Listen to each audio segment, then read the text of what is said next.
नमस्कार। आज आपण खरं तर आपल्या श्री क्षेत्र निमगाव खंडोबाच्या परिसरामध्ये हे सगळा फ्लावरचं अवकाळी पावसाने झालेलं नुकसान आणि खेड तालुक्याच्या पूर्व भागामध्ये या सगळ्याच गावांमध्ये मागच्या 2 दिवसापासून जो अवकाळी पाऊस त्या ठिकाणी झालाय आणि तुफानी पाऊस खरं तर म्हणता येईल अवकाळी म्हणण्यापेक्षा ते शेतकऱ्यांचं प्रचंड मोठं नुकसान त्या ठिकाणी झालेलं दिसून येते। आज आपण आपल्या निमगाव गावामध्ये आल्यानंतर बघितल्यानंतर साधारणपणे निमगाव आणि निमगावच्या पंचक्रोशीमध्ये 3-4 कोटी रुपयाचं नुकसान फ्लावर असेल, भुईमुग असेल, बाजरी असेल, या सगळ्या टोमॅटो असतील, या सगळ्या पिकांचं त्या ठिकाणी झालंय। आणि ते प्रत्यक्ष आल्यानंतर काही शेतामध्ये आतमध्ये जाता येत नाही, परंतु आता आपण युवराज तात्या शिंदे यांच्या शेतामध्ये आलोय। हे सगळं बघितल्यानंतर की ज्या काही दिवसामध्ये लाखो रुपयाचं उत्पन्न मिळणार होतं, मातीमोल त्या ठिकाणी झालेलं आहे। आम्ही शासनाला विनंती केलेली आहे, प्रांत साहेब असतील, कलेक्टर साहेब असतील, तहसीलदार असतील किंवा तलाठीपासून सगळ्या वरती महसूलच्या सगळ्यांकडे त्या ठिकाणी आम्ही तक्रार केलेली आहे आणि याचे पंचनामे देखील कालपासून चालू केलेले आहे। आमची या निमित्ताने शासनाला विनंती राहणार आहे की खऱ्या अर्थानं हे सुजलम सुफलम असलेल्या गावामध्ये शेतकऱ्यावरती झालेला जो अन्याय आहे, हा अन्याय भरून काढण्याच्या दृष्टीने जे जे काही मदत करता येईल शासन पातळीवरती ती करण्याचं काम खऱ्या अर्थानं शासन त्या ठिकाणी करावं। कृषी उत्पन्न बाजार समितीच्या वतीने देखील काही शेतकऱ्यांना मदत करण्याचं काम आम्ही त्या ठिकाणी निश्चितपणाने करणार आहे।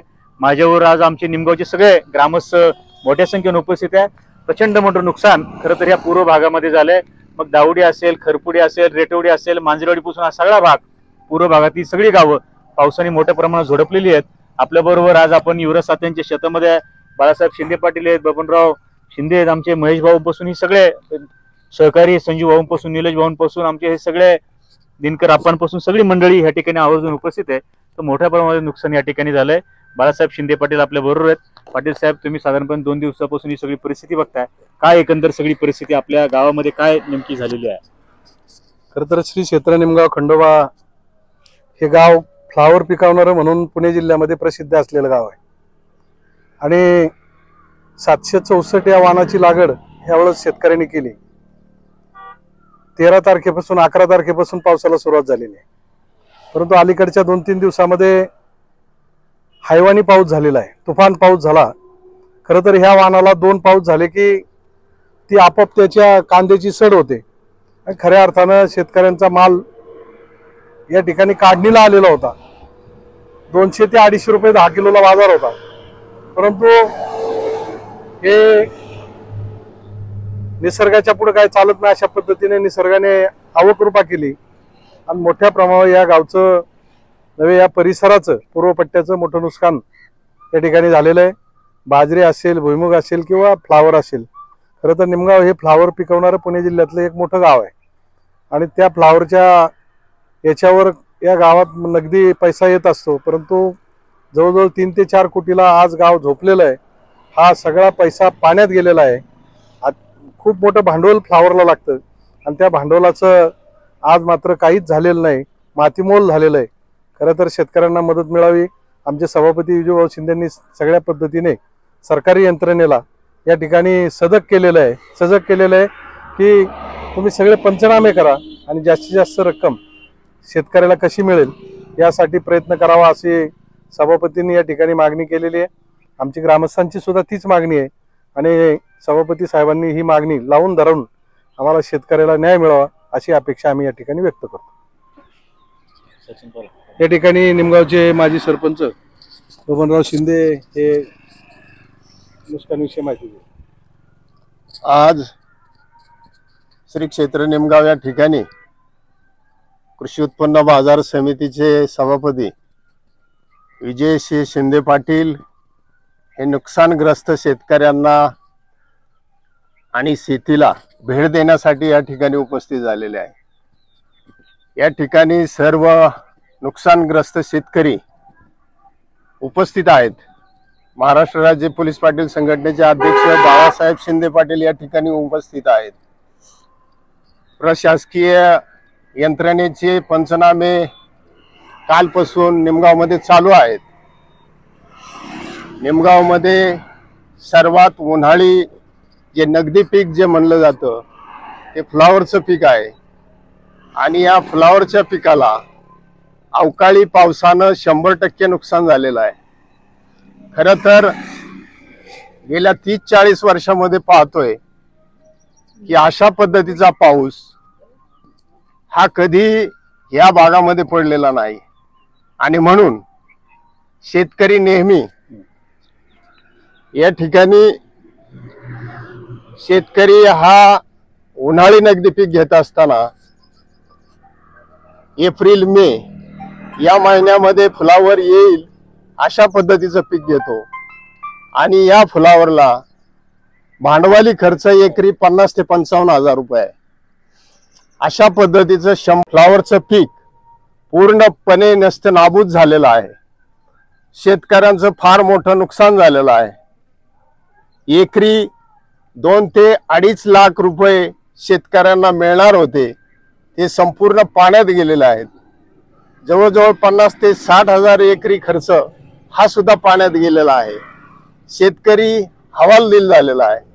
तसं पाहिलं तर आपण नुकसान जर म्हटलं तर खरीप आणि रब्बी हंगामामध्ये होत असतं आणि रब्बी आणि खरीप हंगामामध्ये तसं पाहिलं तर जे नगदी पीक कपाशी असेल, तूर असेल, मका असेल, सोयाबीन असेल अशा शेतकऱ्यांचं नुकसान अवकाळी पावसानं नेहमी होत असतं. त्यांना नुकसान भरपाई मिळत असते परंतु त्याचा भांडवली खर्च कमी असतो. परंतु हे भाजीपाला उन्हाळी हंगामामध्ये मोडत असल्यामुळं याचा शासनाने या नुकसानीचा विचार करून धोरणामध्ये बदल करून या अवकाळी पावसाने जे नुकसान झालेलं आहे याची शासनाने नुकसान भरपाई द्यावी अशी शेतकऱ्यांची कळकळीची विनंती शासनाला आहे. या ठिकाणी नुसतंच फ्लॉवरचं नाहीये तर बाजरी असेल, भिमुग असेल, कांदा असेल, काढणीला आलेला कांदा आज त्याचंही जोडपून 100% नुकसान झालेलं आहे. तर अशा शेतकऱ्यांचं सर्रास पंचनामे करून त्यांना सरसकट धोरणामध्ये विचारपूर्वक जी भरीव अशी नुकसान आहे त्याची भरपाई शेतकऱ्यांना मिळावी असं या माध्यमातून मी शासनाला विनंती करतो. धन्यवाद.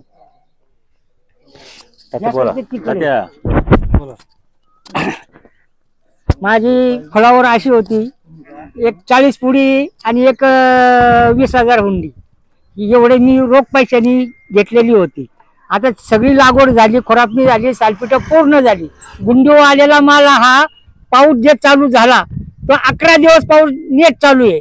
आज फळावर सगळी सपाट झालेली आहे. 1 रुपया सुद्धा मला मिळणार नाही. तर शासनाने याची दखल घ्यावा.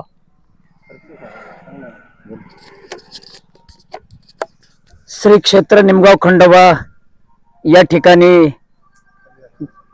भरपूर मोठ्या प्रमाणात नुकसान झालेलं आहे.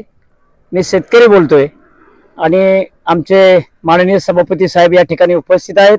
या ठिकाणी महाराष्ट्र पोलीस पाटील संघटनेचे अध्यक्ष श्री बाळासाहेब शिंदे पाटील यांनी सर्वांनी शासनाला यथोचित अशी सर्व माहिती दिलेली आहे.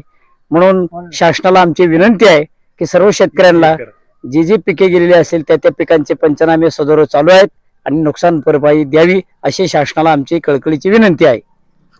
त्या ठिकाणी बघितल्या की आता तोंडाशी आलेला घास काही क्षणामध्ये क्षणाचाच होतो त्याचं नव्हतं होतं अशा प्रकारे झालेलं आहे. मी जरी सभापती असलो परंतु माझ्याही घरचं नुकसान झालं. हे जरी पोलीस पाटील संघटनेचे अध्यक्ष असतील यांच्याही घरचं नुकसान झाले. हे सरपंच आमच्या सगळ्यांचं नुकसान त्या ठिकाणी झालंय. परंतु आमच्या शासनाला विनंती आहे की सर्वसामान्य जो शेतकरी आहे त्याच्या मदतीसाठी जे जे काही करता येईल. असं व्हायला नको की सभापती आपल्या गावचा आहे, सभापती दुसऱ्याच्या शेताच्या बांधावर आहे आणि स्वतःच्या गावामध्ये काय झालं. त्या भूमिकेतनं खरं तर ह्या सगळ्यांची भावना जी आहे की आमची शासनाला अतिशय कळकळीची विनंती आहे.